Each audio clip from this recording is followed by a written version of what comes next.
Since it's a new year, I thought you'd have a bit more theme music. Gave you a bit more time to roll in, specifically considering that I didn't tell y'alls I was going to be here. This is impromptu.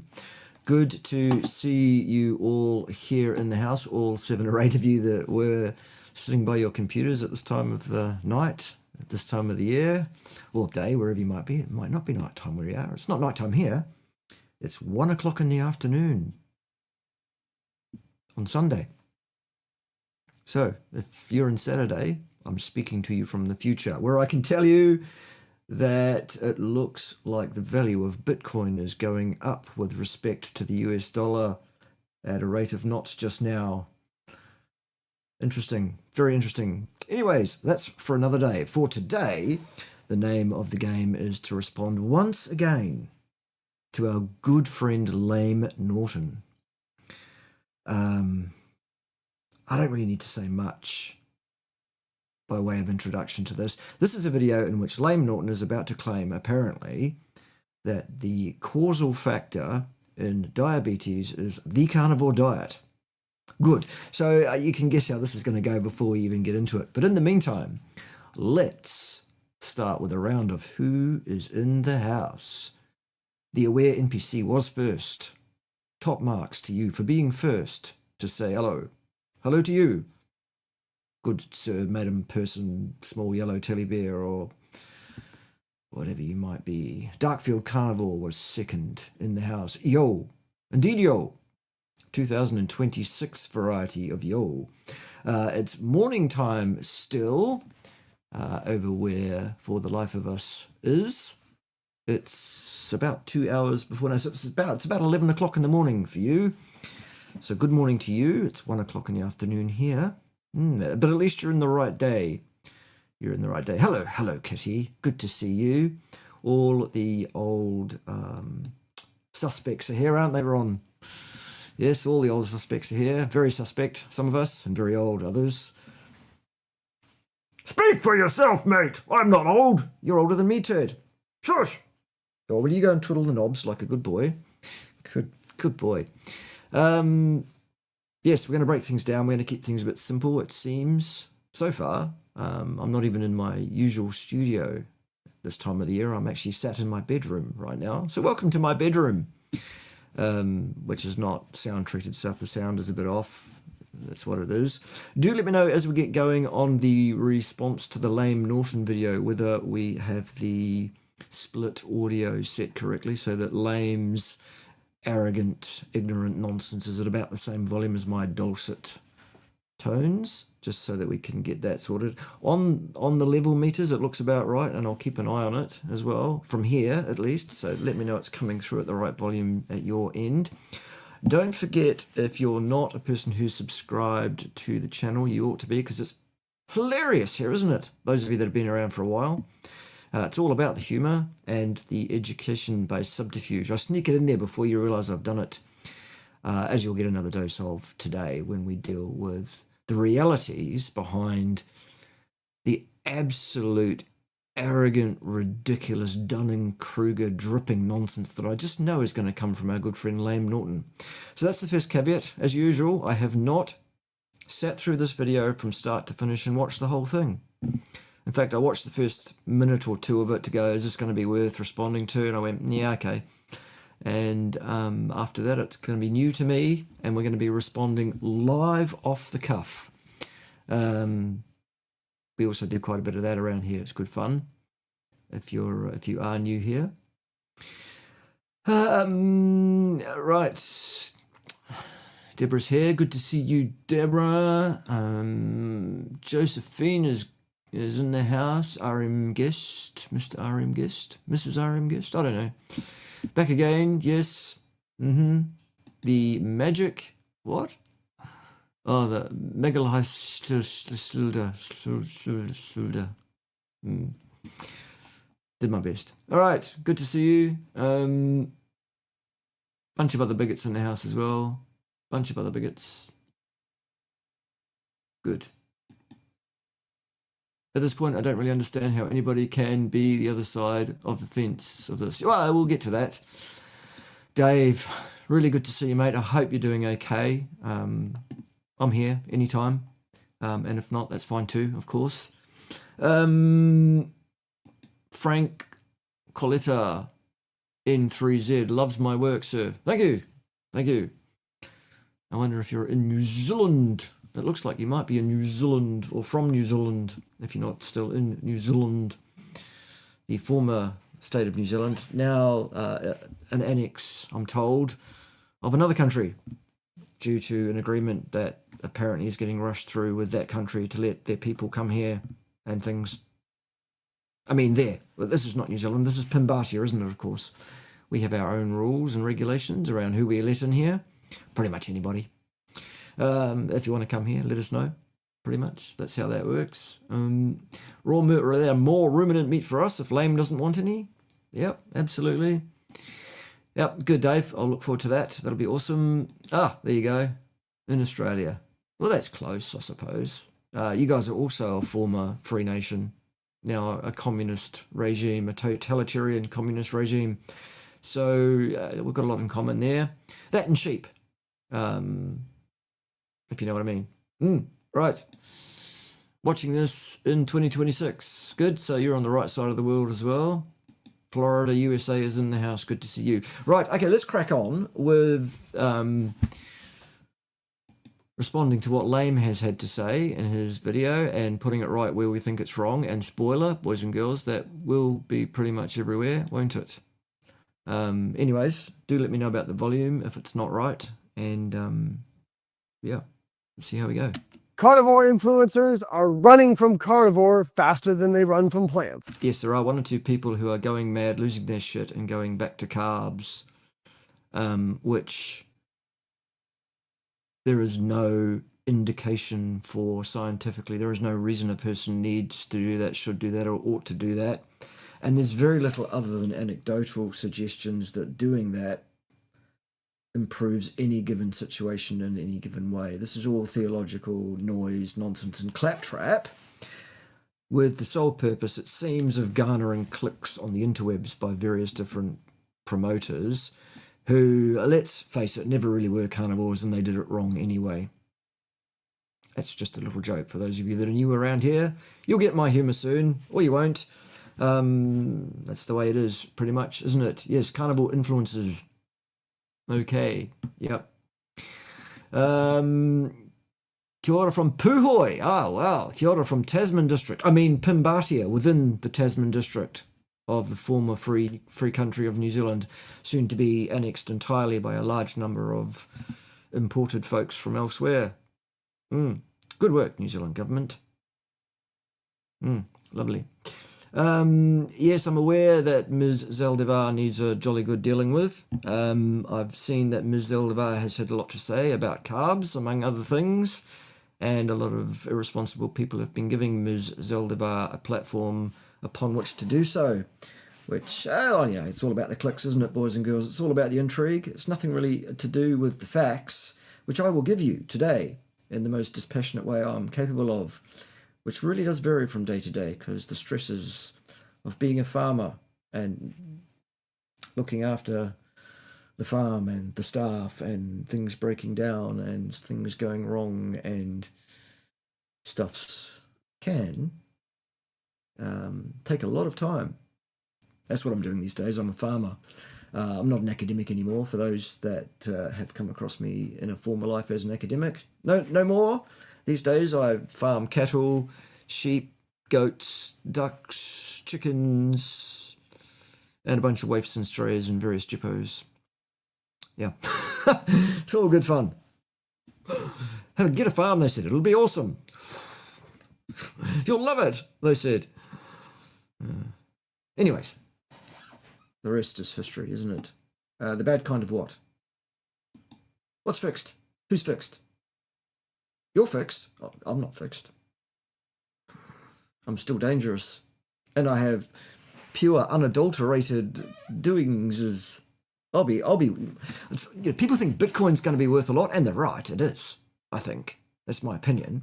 But those of us men around the world who have unadulterated sperm, even if we are a bit, aged, I reckon it's going to be worth something. Anyway, that's for another day. Let's talk about what Lame Norton has to say. Hello, Alabama. Good to see you in the house. A brainy farmer. Oh, well, I don't know. Talk to Pim, see what she thinks. Don't ask her. All right. One more. Anyone returning to carbs from being a carnivore is like a dog returning to its own vomit, if you like. It's just an addictive thing, I think. I really do think it's a hedonistic, addictive, pre-programmed dopamine response thing more than anything else. And that programming is there in our gene set purely because of the scarcity of any availability of any absorbable carbohydrate to speak of in our natural environment as our evolutionary process occurred. And we haven't had time to adjust to that. But now we can technologically put carbs in front of ourselves in fantastic, huge, enormous amounts, 24 hours a day, 7 days a week, and our bodies are programmed to want that. Doesn't mean that's good. It's not. Whew. Yep. Bitcoin's still going up at a rate of knots as we speak. Whew. It's supposed to rip massively, big time, very soon. That's what the commentators are saying. I don't know. That's not financial advice from me. I've got no idea. But I'm watching with interest. That's on the other screen. Anyway, right. Lame, tell us about how something. I don't know. What was it? Carnivore causes diabetes, says Lame. Okay, yes. So Lame started by saying that there's a bunch of carnivores who have left the building. Yes, you're right, Lame. All right, so I'm always open for people changing their views on stuff, but I'm not. I think if you're going to say something publicly about how something is, or try and educate somebody or give someone some facts, you should get it right the first time. I don't really care what your background is, although I will rag on someone that doesn't really have much of a background, like Lame Norton here, whose PhD isn't even a thesis outlining a 3 to 5 year full-time program of research engagement, which is what a PhD is supposed to be. It's a dissertation outlining 2 small-scale studies involving rats, upon which he claims to be an expert in human nutrition and holds a PhD in human nutrition, having done a couple of small-scale, pretty ordinary studies on rats. And he's got 1 or 2 other publications in his name as an academic since that time, but not many. I don't think he's even active in academia anymore. I'm not either, so I'm not. That's not a judgment. I'm just giving you the facts, if I can, as I believe them to be. I could be wrong. Correct me if I'm wrong, Lame, if you ever grow a set and want to actually front up to me. But that's what he did. He did a couple of studies on rats, and now he's an expert in human nutrition. And he did some weightlifting and put together an average physique, I think. Again, I'm not judging anyone on their physique necessarily. Mine isn't great either.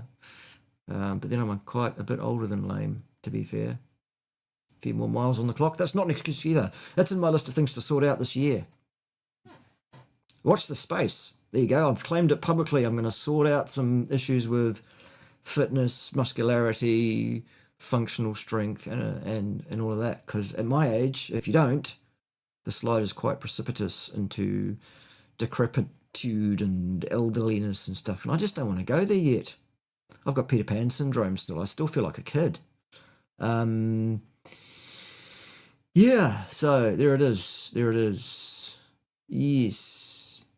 Banks are not allowing withdrawals to fund Bitcoin in Australia. That's what I'm talking about, a totalitarian state, if that's a true statement of fact there. I'm not suggesting that you're making shit up at all. I'm just covering myself legally, reading out what you said on the screen. That's interesting because it's whose money is it? Whose permission do you need to spend your money on whatever you want to? Or to invest your money wherever you want to? So long as investing in that thing is legal.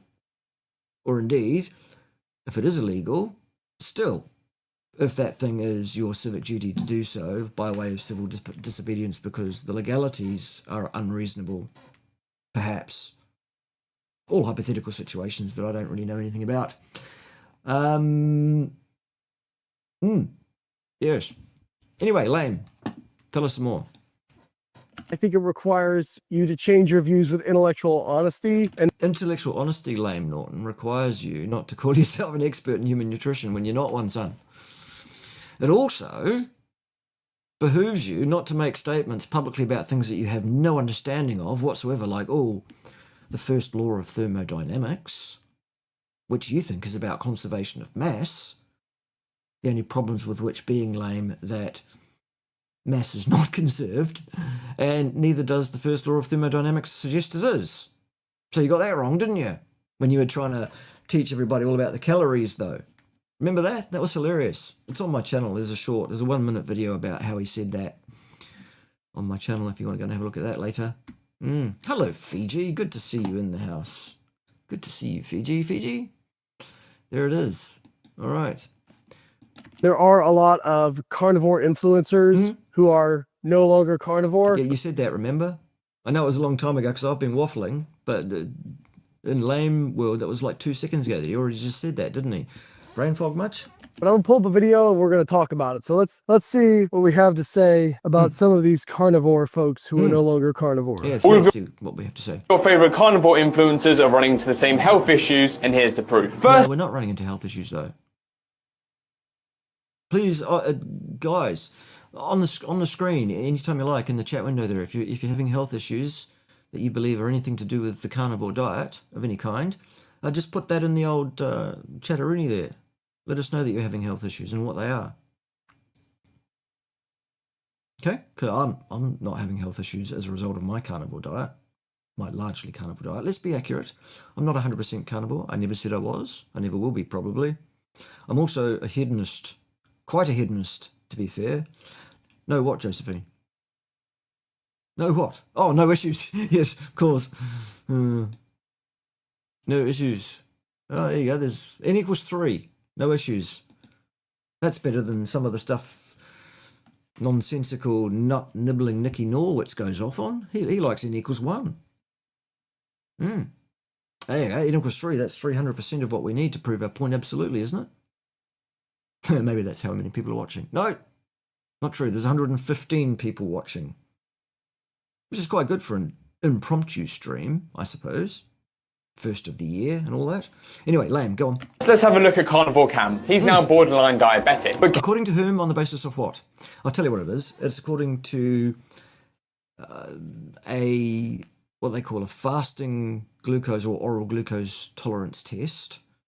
And it's a threshold value that the medical fraternity will say this is a person who is diabetic and this is a person who is not at a given hard cutoff value on the scale of the oral glucose tolerance test, and or sometimes directly just off a fasting blood glucose test on one occasion. Okay? So the test itself is a threshold value. This is a person who is, this is a person who's not. There's no such thing as borderline diabetes. There's no such thing as pre-diabetes either. Those things don't exist. The medical diagnosis of diabetes is a threshold value on a test, one of those two tests. That's how it's done. Now, I don't know who this guy is. He looks like a clear paragon of masculinity and someone I really want to listen to about nutrition. The other thing I don't really want to listen to, dog, is you whinging. Hold shift and litten fitter. Toost. Taxamickey. Right. That's the dog ignoring me in 2 different languages. Mostly because she's profoundly deaf and very stupid. So if you can hear the dog squeaking, apologies for that. There's nothing much I can do about it short of strangling the dog, which I tell you what, based on her behaviour in the last few days, could have been an option. She's got cute going on though, so that kind of gets her off the hook, doesn't it? Are you squeaking because you're outside and want to come in, or inside and want to be out? I don't know. Whatever. Can't actually see her at the moment. Anyway, who cares about the dog? Let's carry on.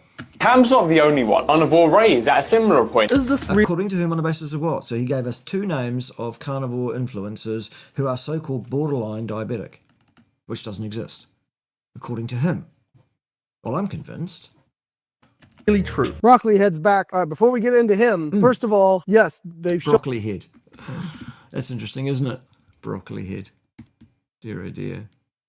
This is Lame Norton casting aspersions at somebody else on the basis of appearance. I know I've done it myself in the past too. It's all for clicks, boys and girls. It really is. It's all a bit of an act. on their blood work, and it's suboptimal. And this reminds me. Okay. Blood glucose was suboptimal. According to whom? On the basis of what?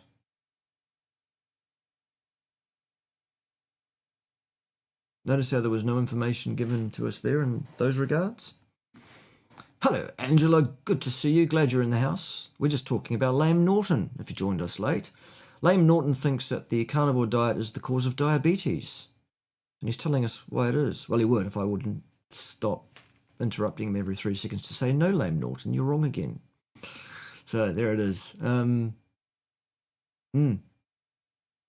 A1C is not a good measure. That's correct, it is not, especially not for carnivores. We can cover that too later on if it's something where you guys want to go, if you're still here. If I haven't bored you to death by then. Or Lame hasn't. When I debated Sean Baker back in 2018. You debated Sean Baker, did you? Or so what? His blood work showed his blood glucose was over 120. Like his fat. On one occasion when it was taken. And so what? There are many things that can cause an elevation in blood sugar at any given time. Fasting blood glucose was over 120, if I recall correctly. So you said that twice within the space of 2 seconds. Apparently that makes the point stronger. If you say the same thing again, don't know. And the answer is still the same. Okay, you might be right on one occasion. Maybe it was. So? Is like type 2 diabetic. No, And that's not like type 2 diabetic, because there's no such thing as like type 2 diabetic. It's a diagnosis which I've already described. Lame. Okay? then you had Paul Saladino, who was carnivore, and then came plus minus. The human version of the carnivore diet really does not include any amount of liver to speak of, and certainly doesn't include a large amount of freeze-dried concentrated liver. Neither does it involve many small meals every day instead of one big one. There's a bunch of things Paul Saladino did wrong, including pretending he doesn't know who I am. That's also for another day. out and said, I'm actually not totally carnivore anymore. Now I'm this moving the goalpost of animal-based. He's not even that. The boy is a full-on, omnivorous, carb-addicted buffoon that stuffs hundreds and hundreds and hundreds of grams of carbohydrate down his stupid neck every day of his life. Yep, okay. Then you've got Dr. Kiltz. Now, before we get into Broccoli Head here, let's go and roll the tape on what Broccoli Dr. Head. Kiltz just said. Dr. Kiltz here. And Yes, let's listen to what Dr. Kiltz said. I think I've already responded to Dr. Kiltz. Well, I had a discussion with him on his channel recently about what he was saying here. Again, what Dr. Kiltz is saying here is framed from the point of view of a person whose primary purpose on the YouTubes is to garner clicks, because that's what all of our purpose is here. Irrespective of whatever his financial situation might be, mine might be, or anybody else's might be, there are very, very few people who are here on the interwebs in a truly philanthropic way. Now, Dr. Kiltz could afford that, because actually he does have $1 or $2. Quite rightly too, from where he's come from and what he's done to earn that. But if he doesn't remain attractive to clicks by having this intrigue, like all of us are stuck with, then people stop watching, and then whether there's money or there isn't money, what happens is the YouTube channel dries up and blows away. And if nothing else, all of us that are involved in this to some degree or another have at least some sort of an ego. I certainly do. Lame Norton? Well, does he have an ego? Kiddies, you tell me. I don't know. Will I ever do a video on Lame Norton's PhD dissertation? Yes, I will, when I can be bothered. It's better than Mike Imbeciles. But it still is not remotely up to the standard of anything remotely deserving of the qualification PhD or attendant respect that one person seems to think they can claim by having that particular qualification under their belt or whatevs. Doesn't type 2 diagnostic criteria depend on the country? Yes, it does. Yeah. Yeah. This is just Lame Norton reacting ridiculously in an ignorant, arrogant way to stuff he doesn't know anything about whatsoever, purely in order to subserve his ego and garner clicks and make money. None of which are bad things, so long as what you're saying to attract that attention is good, reliable, valid information. And sadly, in the case of Lame Norton, that's not what you're getting. You're getting ignorant, arrogant, contraindicated, dangerous disinformation, actually, from an imbecile. Those of you who are stupid enough to follow Lame Norton, you know, there it is. Yeah, I mean, there are a number of people who are giving a platform to this idea that we need a whole bunch of carbs still, and they're wrong. And I don't know what Rachel Brown's been saying. She's another former guest on this channel. I haven't been paying attention. I don't know what she's been saying, but if that's what you say she's been saying, that's what she's been saying. Lame is catastrophizing, is he? Over what? Yes, of course. I wonder who paid him for that. Don't know. Maybe nobody. Maybe he just really didn't want to believe it was true. Still, there it is. Okay, anyway, let's see what Lame had to say about Dr. Kiltz. And you know, I've been Mr. Crazy Carnivore for nearly 15 years. We've seen some people leave us in this world, and maybe in a very polarizing way. Leading as a carnivore and only eating meat maybe was a little too polarizing. And recently... Yeah, so the stupid piano music in the background, ding, ding, ding, ding, I was wrong before, but now... God. Well, again, I don't care who you are. If you have to come online and correct yourself over anything of importance, did you have any business saying anything in the first place? As it turns out, this is all clickbait from Dr. Kiltz, and he hasn't really particularly changed a great deal of anything about his diet, lifestyle, or anything else recently. Okay, so keep that in mind. This is Dr. Kiltz clickbaiting. Yes, he does it too. I've also had a test that showed my CAC score went from 700 to 800. Okay, we covered that on Dr. Kiltz's channel when we had the discussion recently, him and I and his two co-hosts. No, he did not have a test that showed his CAC score had changed in any way. Actually, he had two different manufacturers of machine measure the same thing on his body at different times, sure, carried out in completely different institutions with completely different calibration standards with two completely different technicians, and got a difference between 700 in the first test and 800 in the second test. No, there's nothing there that suggests that anything has changed one way or the other. Test, retest assumptions that Lame Norton is just going to not even cover. He's just going to go, wow, it went from 700 to 800. That's amazing. That's incredible. That's really bad. Or whatever. Whoa, coronary calcium score. First off, it was at 700. That's freaking enormous. Well, it's more than is thought to be optimal. However, Lame, what you're forgetting there is that Dr. Kiltz has quite a few years under his belt. Many of them undertaken prior to his change to a carnivore diet. And as such, anyone who knows anything about the development of atherosclerotic disease burden understands that it develops slowly over years in response to what was occurring years and years ago, actually. And the outward signs of health that you get from what you are currently doing, which is good, will follow by some years. There is a process that your body goes through to become damaged and diseased, and another one to heal. And these things are not instantaneous. There is a lag time. Okay? And no mention of soft plaque change. You can't get at soft plaque with a CAC test. It doesn't see it. You need a secondary test, an ultrasound test, to get some idea of the soft plaque burdening as well, if you want to get a holistic test of your disease burden at that time for any reason. I added back some carbs for a while, says Marnie's random stuff. Felt crappy after a bit. Funny that.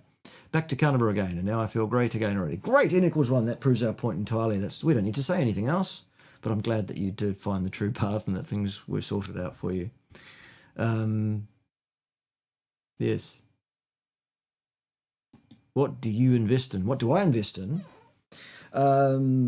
Information-wise, I invest in my own independent critical review of information becoming available from time to time in the sciences to inform my already fairly set opinion on various different aspects of the sciences. I invest in myself in various ways to better or not so good levels. And some of those are going to improve this year, including the physical capacity work that needs to be done. I need to exercise is what I'm saying. Financially, I invest in a number of different things, including property, real estate property, that is, and other various things thought to be carriers of value with the potential to appreciate over time, including some cryptocurrency. Now, that's a new addition though, because I've only just got on to learning about that. I just didn't understand it before. That's why I wasn't involved in it. Anyways, so that's what I do.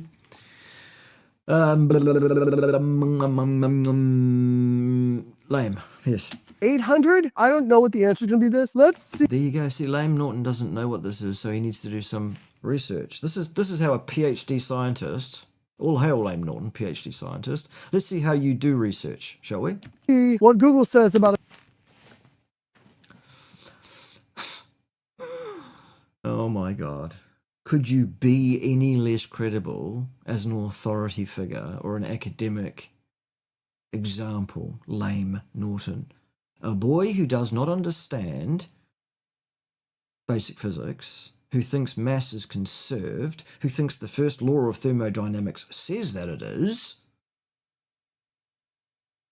and who has to ask Dr. Google about a coronary artery calcium test and the interpretation of its value without any discussion of the measurement of error issue. A coronary calcium score of 800. A coronary calcium score of 800 indicates significant plaque buildup in the coronary arteries and a high risk. No. Yes, the first bit. As soon as you mention the word risk, no, there is no study whatsoever that can inform any statement of hard health outcome in human beings in terms of the risk of it occurring. Not one. No, Lame Norton. For a future heart attack or other cardiovascular event. It signifies more extensive coronary artery disease than a score of 400 or less, suggesting. Yes, so long as the 400 and the 700 were measured using the same machine, manufactured by the same company and interpreted by the same technician, probably ideally in the same institution. Otherwise, you're not comparing apples with apples, and the person with a 700 on one machine might actually have a better disease situation than a person with 400 on another, just to give you an example of error of measurement issues that occur.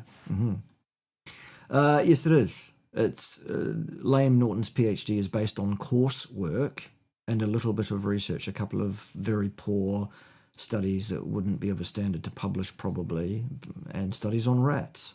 Which is nothing wrong with that, but then don't turn around and make out that you're an expert in human nutrition, Lame Norton, because you did a couple of studies on rats, okay? Aggressive. He's published a few studies since, not very many, as I said. And not very good either. Management is needed, including a detailed discussion with a healthcare provider about. Yes, a detailed discussion with a healthcare provider will help your heart disease situation. Potential treatments, medications, and lifestyle changes. God, no, we don't want to change our lifestyles, do we? Just give me the pill. This score falls into the severe category, meaning there is a considerable amount of calcified plaque in the arteries that supply blood to your heart. Your doctor will likely recommend a comprehensive plan that may include cholesterol-lowering medications. But what's that got to do with the process in China in 1965? Because cholesterol's got nothing to do with the process in a cause and effect way of atherosclerotic disease progression, let alone calcification. So, well, anyone that wants to listen to a medical professional, an MD, about any aspect of their health, really, good luck to you. That's Darwin. Like statins, blood pressure management, and a focus on healthy lifestyle changes. Okay, so basically, with a coronary calcium score of 800, you are at imminent risk of a... Nonsense. There is no study anywhere that can support that ridiculous claim, Lame Norton. None at all. That is a completely incompetent assessment, reaction to what Dr. Google said. All right? Maybe you should look at some actual research. Heart attack. He kind of casually mentions this. 800 is enormous. No, Lame. It's not. It's not ideal, but enormous is going too far. That's what she said. Enormous. You know, by the way, this doesn't count all the carnivores out there who've actually had heart attacks. Who are they? Have been blackballed from their own community. Who? Who has had a heart attack as a result of a carnivore diet? Nobody. Because the carnivore diet does not cause heart attacks. Lame Norton.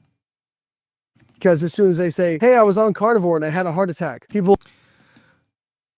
Do you do consultations about transitioning to a species-appropriate diet? Yes, I do. bit.ly/Bart-KAY is where you can get hold of me to do consultancies. I'm thinking very seriously this year about saying to people, if you want to consult with me or new clients, I only want to be paid in Bitcoin. I don't want to be paid with dirty fiat money.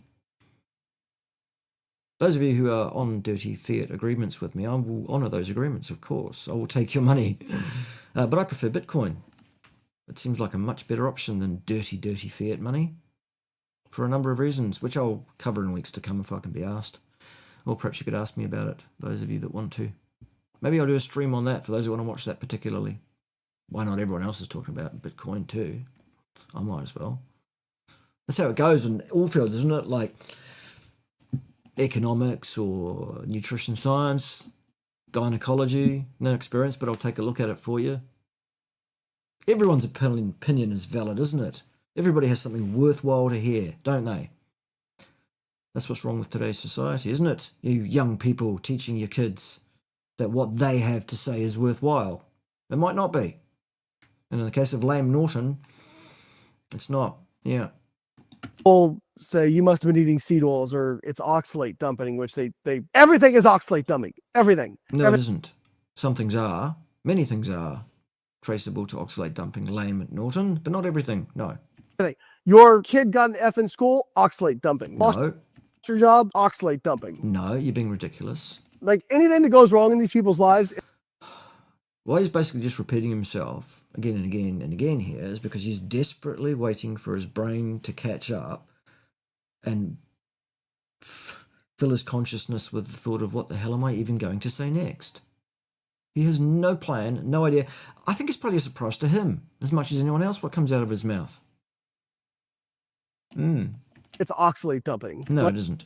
Like it's an absolute joke. What's a joke, Lame Norton, is you've just put up the most ridiculous, obvious, pathetic, flaccid straw man I have ever seen.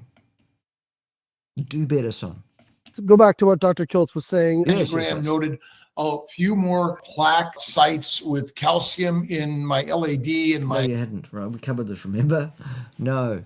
2 different tests done by 2 different machines, 2 different manufacturers at different institutions at different times. No. Right coronary artery and in my circumflex, although my heart function and my blood flow is actually not feel great. I recently suffered from some acute colitis. I don't know what it was. Colitis. Imagine that. Yes, colitis. Imagine that. It's horrible. I've had colitis at various times in my life before I was carnivore. inflammation of the colon, not eating any fiber. No, absolute fucking nonsense, Lame Norton. Ridiculous. Once again, something you clearly know absolutely nothing whatsoever about. You do not need fiber to prevent colitis. In fact, if anything, fiber is likely, it seems, to be associated with higher levels of problematic aspects of bowel function. Perhaps you should introduce yourself to Dr. Mason, Dr. Paul Mason in Australia. He'll educate you on that, Lame. Or anyone could just watch his channel, or mine, or both. You'll soon work it out. No, you don't need fiber to prevent colitis, no. Who woulda thunk it? Oh, God. Arrogant, ridiculous imbecile. Childlike cretin. And basically, one of the most offensive human beings on the planet is this boy. Not even a decent human being, apparently, based on reports of things that he's done in the past, like apparently leaving his pregnant partner in favour of some other woman. Because that's what a decent human being does, isn't it? Yeah. Anyways, tell us all about the fibre, though. I would. I'm going to stop here because, first of all, I wish you would stop here, Lame Norton, but you're not going to, are you? You're going to keep going. Ad infinitum. debunked Dr. Kiltz before. Had a very awkward interaction with him at a conference a few years ago. Well, I wonder why. It's because you're an offensive cunt, Lame Norton. And Dr. Kiltz is too nice to tell you that to your face. He's too polite, he's too much of a gentleman to say the very sight of you makes me fucking sick, Lame Norton, I would suggest. He's also a man of very strong faith, as Dr. Kiltz. So it's therefore, you know, he treats people as he would like himself to be treated. And sometimes that can make things awkward when you're a cunt. All right, what's next? I don't wish anyone to have a heart attack, nothing like that. It doesn't make me happy to see this. It doesn't. I make a video pointing this out because it is a cautionary tale for people. This dude, Paul Saladino, these Yes. other people, Carnivore was their identity. Do you realize how sick, how bad you have to be feeling, or how scared you have to be to change your identity? So now you're saying that the way a person chooses to set up their nutrition is an identity?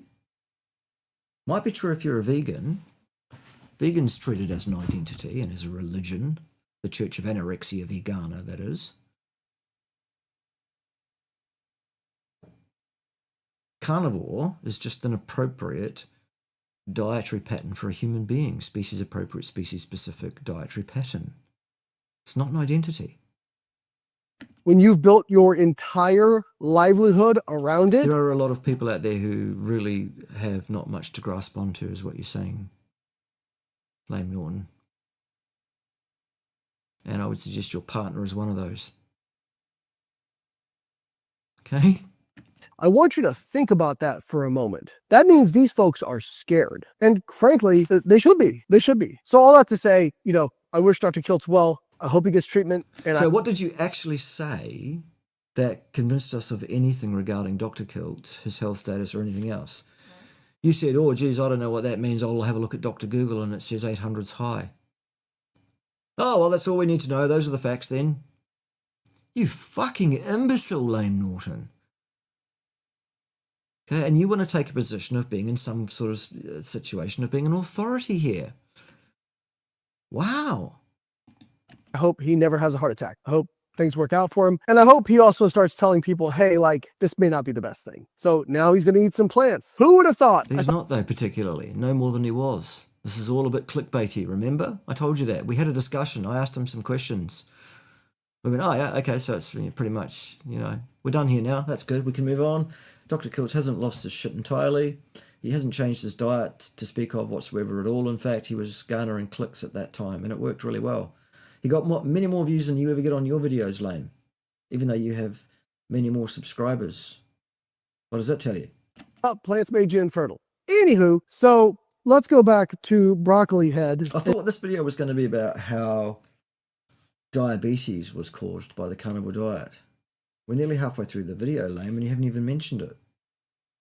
and see what he has to say. Does the carnivore diet actually cause diabetes? Type 2 diabetes has one single definition: prolonged elevated blood sugar levels. Prolonged meaning constantly elevated. The two main tests used to check for this are: one, fasting glucose, which is how much sugar is in your blood before Which, by the way, a lot of carnivores have elevated. you've eaten. According to whom, on the basis of what, you mindless cunt? You arrogant, ignorant cunt. Speaking from a position of not understanding any of this whatsoever, Lame Norton, and also speaking from a position of lacking the testicular fortitude to front up to someone like myself to have a discussion live on camera, whereupon your ignorance of this area will be laid bare for all to see, because you haven't got the first clue. You've never heard of the reasons why a carnivore eating person's A1C might appear to be higher than actually it is, or than a person who eats a mixed diet, and why the fasting blood glucose level is actually not typically elevated in a carnivore, or any discussion around the difference between a person whose average blood glucose is 105, but it ranges between 350 and 50, for example, just for some numbers, and a different person who has the same average 105, but their blood sugar never moves 5 points from that average. Because is that the same thing in terms of attendant ramifications for potential long-term health outcomes, possibly? Yeah, it's a whole hour's discussion. And just to throw out a useless comment like that, oh, they've got high blood sugar, it's just ignorant. It's just ridiculous. It's a straw man. It's facile. It's destitute of actual any substance or skill of interpretation. It's just espousing a ridiculous theology based in arrogance and ignorance is all it is. That day. And secondly, HbA1c, which put very simply tracks how much sugar damage has built up on your red blood cells. In regards to fasting glucose, It's not exactly what it tracks. So, Yes, it is exactly what it tracks, Lame Norton. The conceptual description that is just given was absolutely fine. There was nothing wrong with that conceptual description of what the test does. your blood cells have hemoglobin in them. Your red blood cells have hemoglobin in them. You just said that. Hemoglobin has areas where it can bond with glucose, so it can be glycosylated. And the amount of glycosylation is a direct reflection of the amount of glucose that your blood is exposed to over time. So But see, there you've forgotten some information as well, Lame Norton, because there are a bunch of assumptions around the result that you get on an A1C test in terms of its interpretation. One of the first assumptions is that your red blood cells have a given lifespan based on an average value for a normal standard diet eating person. There is no adjustment made for the fact, the demonstrable fact, that a carnivore eating person tends to experience red blood cell lifespans that are longer, significantly longer, i.e. everything in our bodies seems to just last that bit better. Ergo making the interpretation of the value of the A1C result completely invalid for such a person, because the first most basic assumption of the interpretation of the test is violated. Okay? Dear oh dear. HbA1c is actually a very good marker of what your bloodstream is seeing. Did people used to watch Max Headroom? Who remembers Max Headroom? Dear oh dear. Could you throw any more jump cuts in between each ignorantly chosen, ill-chosen word in your sentence structure there, Lame Norton? Because you've just said the A1C test is a really good test, a really valid test of. No, it isn't, son. Not at all. No. Consistently in terms of concentrations of glucose, because your actual blood glucose levels go up and down pretty regularly. But the thing about HbA1c is red blood cells take about 90 to 120 days to turn over. There you go. So there's already a wide range around the interpretation of a test based on the assumption that a person is going to be average and not either end of the curve. And secondly, there's absolutely no appreciation there of the quite clear difference in subpopulations that I've just described. None at all from Lame Norton.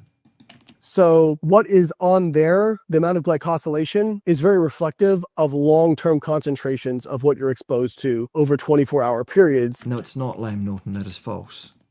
For the reasons I've just outlined, and your interpretation of what the test is absolutely incompetent, as are you, you ridiculous, arrogant shit stain.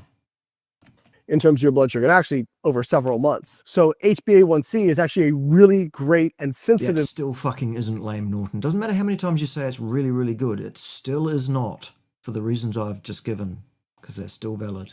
measure of what's actually going on in terms of your long-term exposure to blood glucose. No, it's false.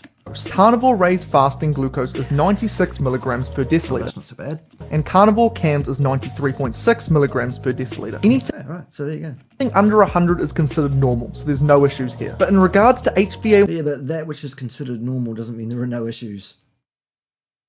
I wish that I was normal, just the same as you. No singing!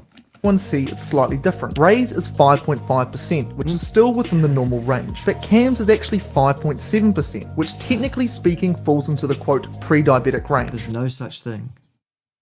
That's an arbitrary decision made by a deeply incompetent and conflicted of interest group, i.e. the allopathic medicinal community. Okay? There is no such thing. But here's the thing. Well, I thought these guys all said like glucose should be as low as possible. Now he's being like, No. Who said that? I didn't say that. The exact level of glucose in your blood should be exactly what your body decides it should be at that time, assuming you are not a type 1 diabetic. Okay? That's under the control of your gene set, under that assumption that I've just made. oh, well, actually, these slight normal elevations of blood glucose, those are totally fine. But I thought we were trying to keep glucose as low as possible. No, we're not. Straw man again. We never were doing that. At least I wasn't. And I'm the science me, Lame Norton. You can trust me, I'm safe and effective. Never question the science. Unless, of course, you ever want to grow a set of balls, and then you can come and question me. Face to face, live, on my YouTube channel. And we'll see who it is that's got the goods here. We can even get him out if you like and measure. It's funny how the script flips whenever the evidence... No, the script doesn't flip. That's my whole point. People that flip the script should not, A, flip the script, and B, if they have been saying something that's wrong on the interwebs and it's shown that that's the case, instead of saying, oh, I got it wrong, I'm changing my mind now, what they should do is have the self-awareness and the apologeticness to actually shut down their channels, withdraw from public life, and remain silent from that point forward forevermore on this topic, and preferably every other topic too. Not everybody should come online and be an online influencer just because they feel like it. Okay? No.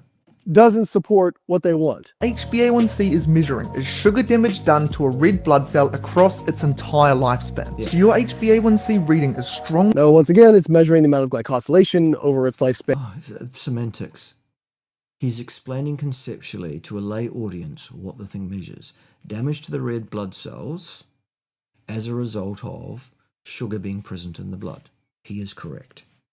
But pesky details. Strongly That's exactly pesky details. But they're important if they're important. And the distinction that you're making now to try and score points, Lame Norton, is not important.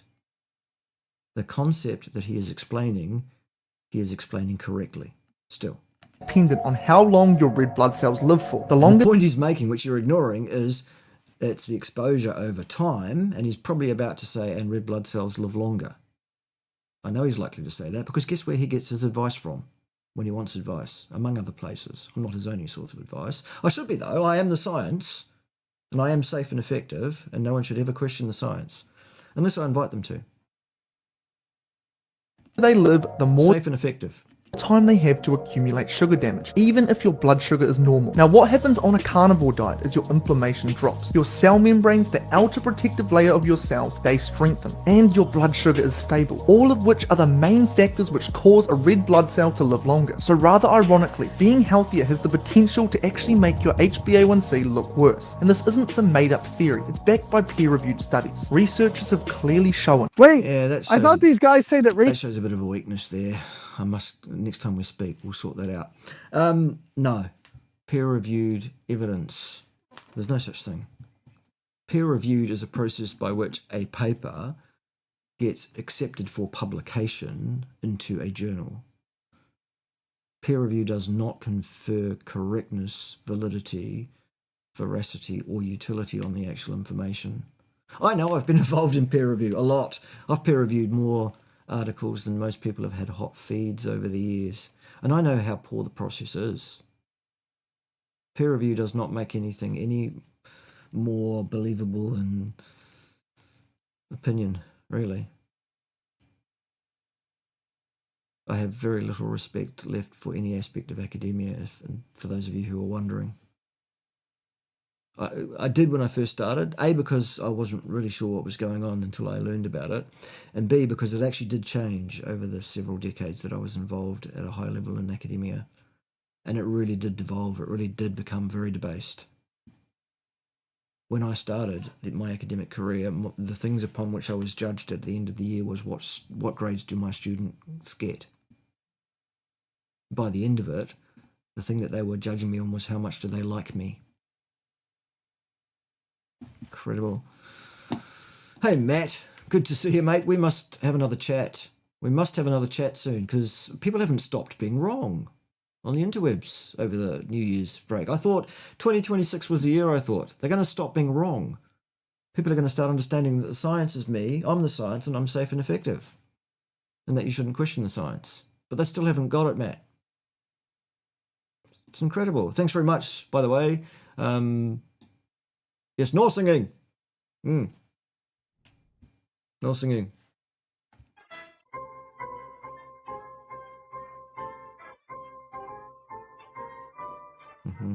Right, anyway.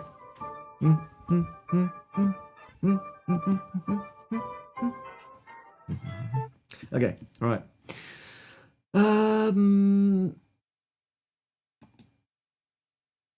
Can't tune in. Need to go cook a ribeye. Fair enough, you could do both. Can you not multitask? A great session. Thanks, Ron. You rock. Keep rocking. Lame Norton, tell us more. research doesn't matter. It's all bought and paid for, and you can't trust Science is all bought and paid for. Okay. the science. Oh, wait, you But just... hang on. Aren't you going to rely on science to absolutely prove your point at some point? I'm confused. I wish I wasn't so easily confused. I'm very stupid. can't trust the science that shows something they don't like. Right. I see. Confirmation bias. You don't have any of that yourself, do you, Lame Norton? Confirmation bias?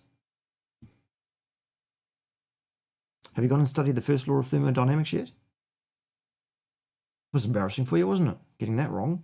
Completely wrong. Utterly wrong. Woefully wrong. Irretrievably wrong. Really made you look very stupid, didn't I? Maybe that's why you won't face me for a discussion face to face, because you know how stupid you'll look by the end of that. When it comes to the science of stuff they do like, then it's beyond reproach. Two people with the same HbA1c can have totally different blood sugar levels and health statuses, depending on how long their red blood cells live for. This is a very well-known limitation of laboratory HbA1c reading. So is Cam actually pre-diabetic? In the words of Tom Segura, hold on a second. So he's basically saying, oh, the reason these levels are artificially elevated is because when this person switched to carnivore from what they were doing, their HbA1c was high because of what they were doing previous. No, but that's not what he said. That's not even remotely similar to anything that he said any time recently. So, try again, Lame Norton. now, since they've been doing carnivore and their inflammation is going down, which, by the way, there's absolutely no evidence that carnivore decreases inflammation. But since their inflammation is going down, now Happens all the time. People that get out their credit card and say to YouTube, I want to be a member of Professor Bart Kay's main channel. Please make me a member of that channel. Charge my card on a monthly basis. YouTube turns around and cancels a bunch of those people every month without telling them or me.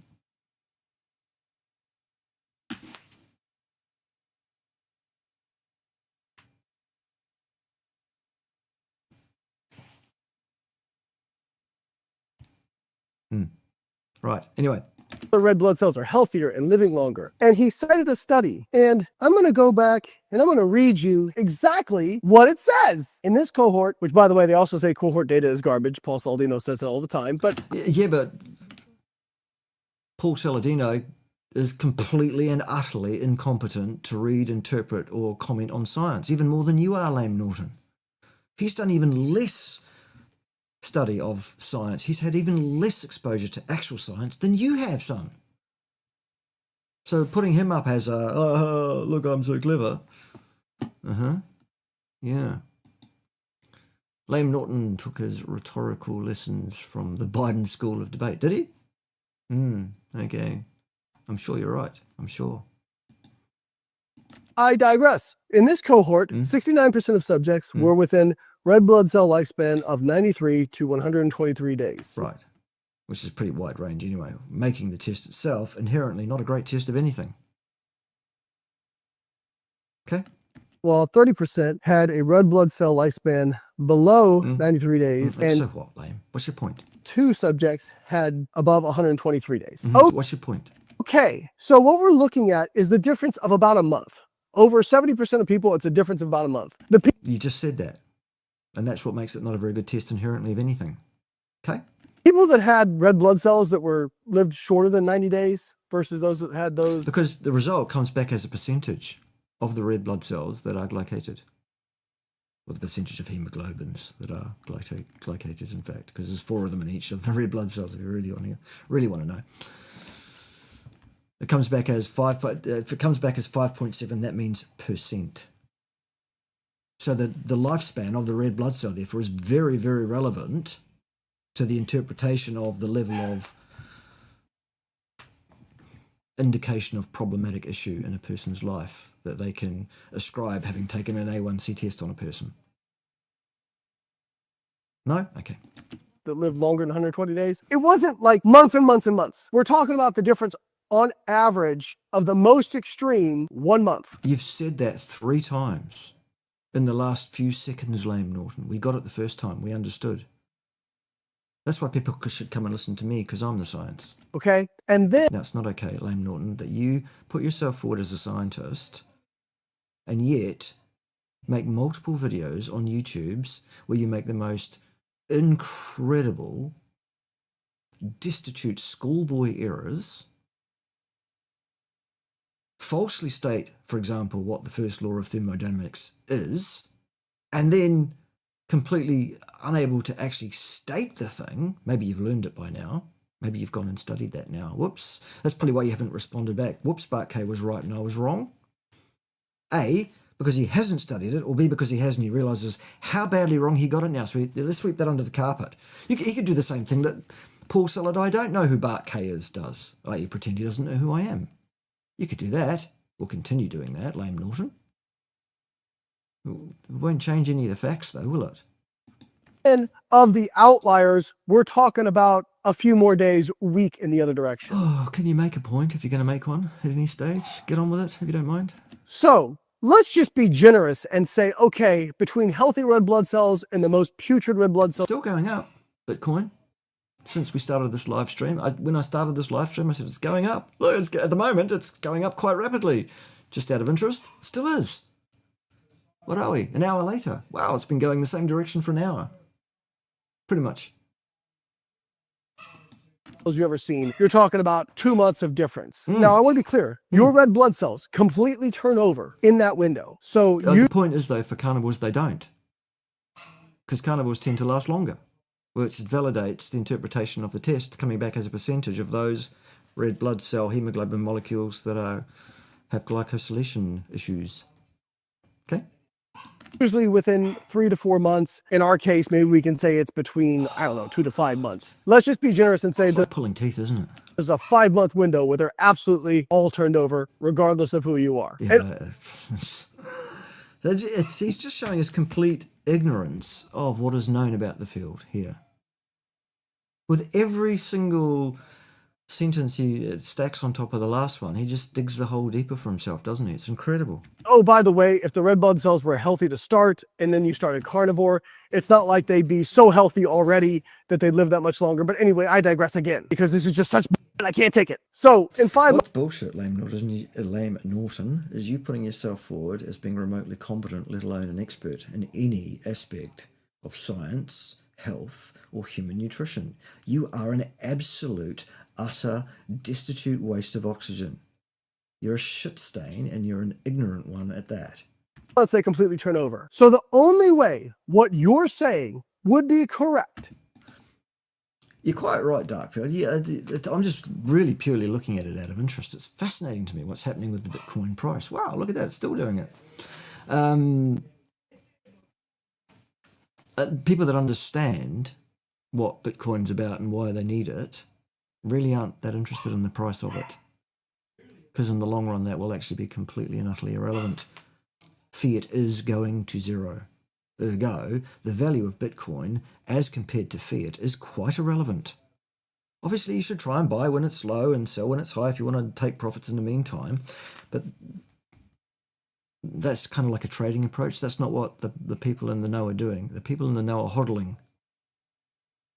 And if they can, they're using small amounts for day-to-day transactions where that's possible and replacing any sats that they are spending in that way with fiat money at that time, so that both it becomes a store of value and still remains kind of a viable exchange medium for currency and stuff. So that, anyway, again, that's for another live stream. We'll get to that. We'll get to that.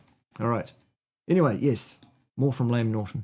Is if somehow they started carnivore 3 to 5 months ago and then by the end decided they were going to quit carnivore. Because if Just complete ignorance there from Lame Norton. There's nothing there of any value to even consider for a second. they've been on carnivore longer than 5 months, So a bit repeated again though, Lame, because we're so stupid. We didn't understand how stupid you are the first time. So tell us how stupid you are again.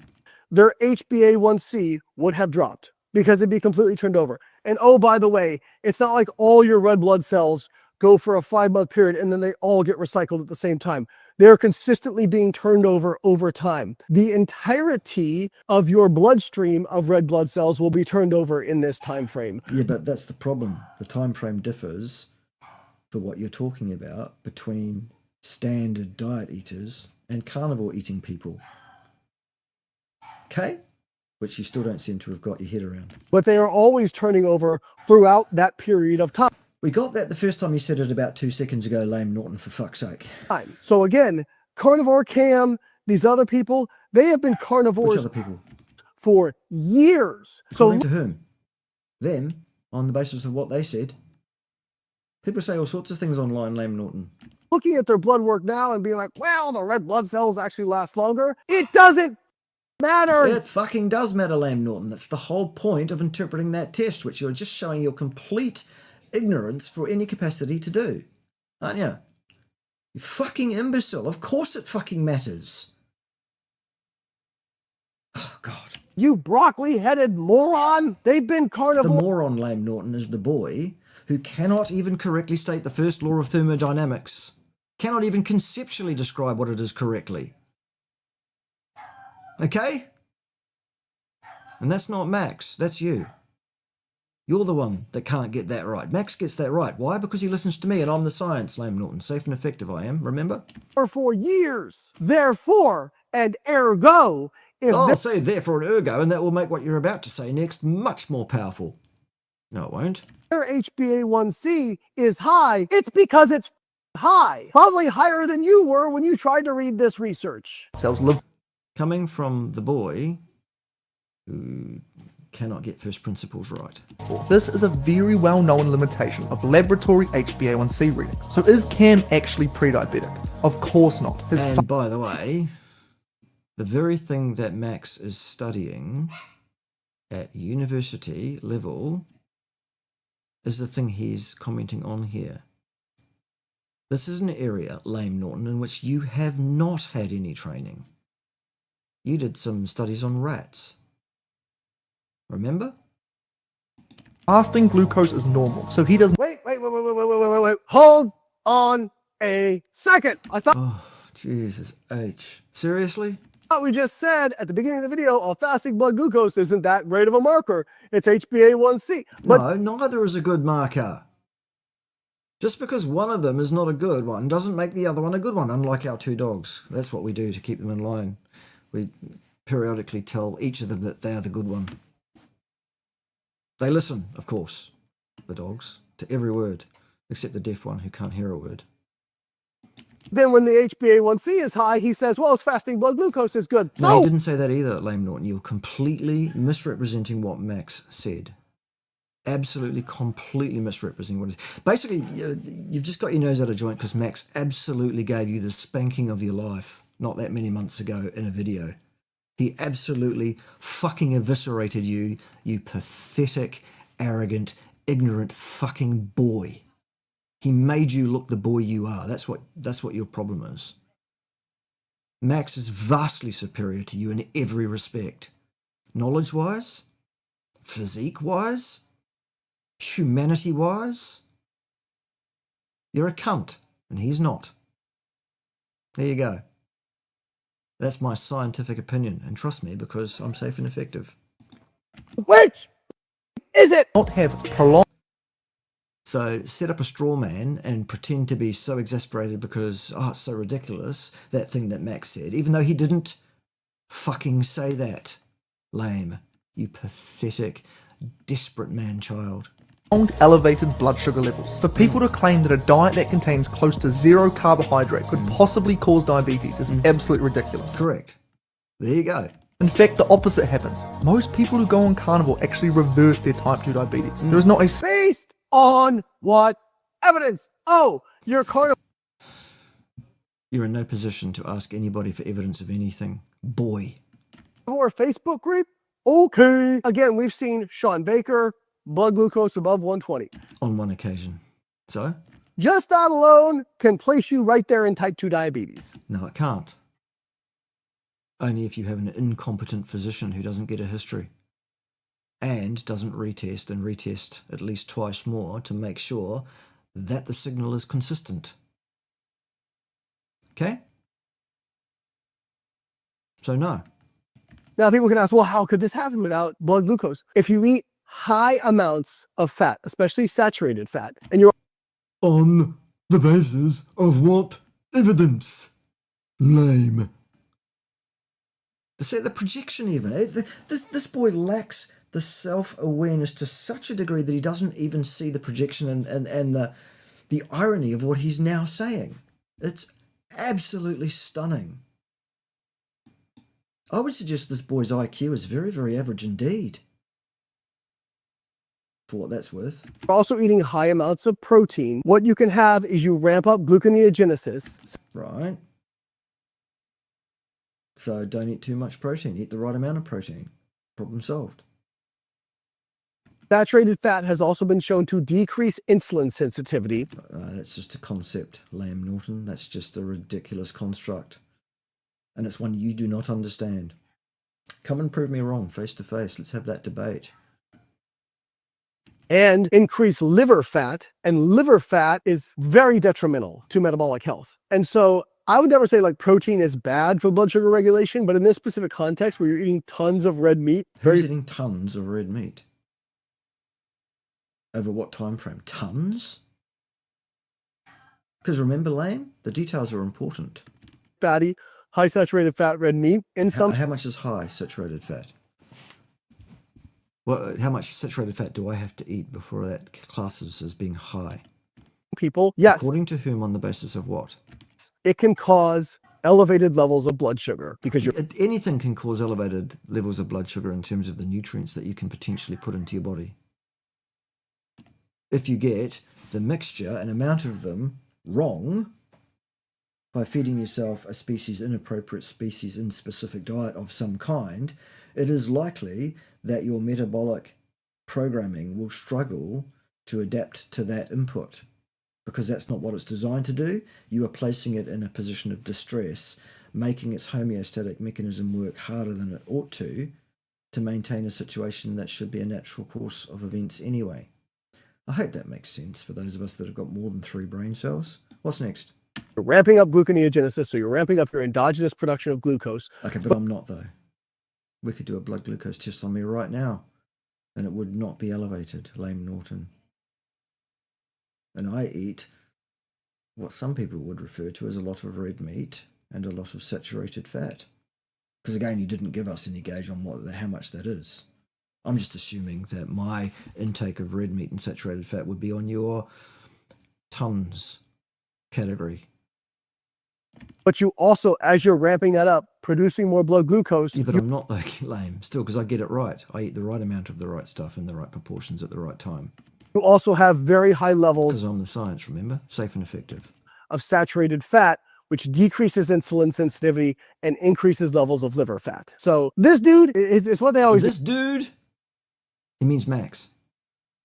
Hello, Air Marshal. Good to see you. I'm chuffed to see you too. Oh, Ted's apparently pleased you're here as well. You go and twiddle the knobs, Ted. Somebody has to, for goodness sake.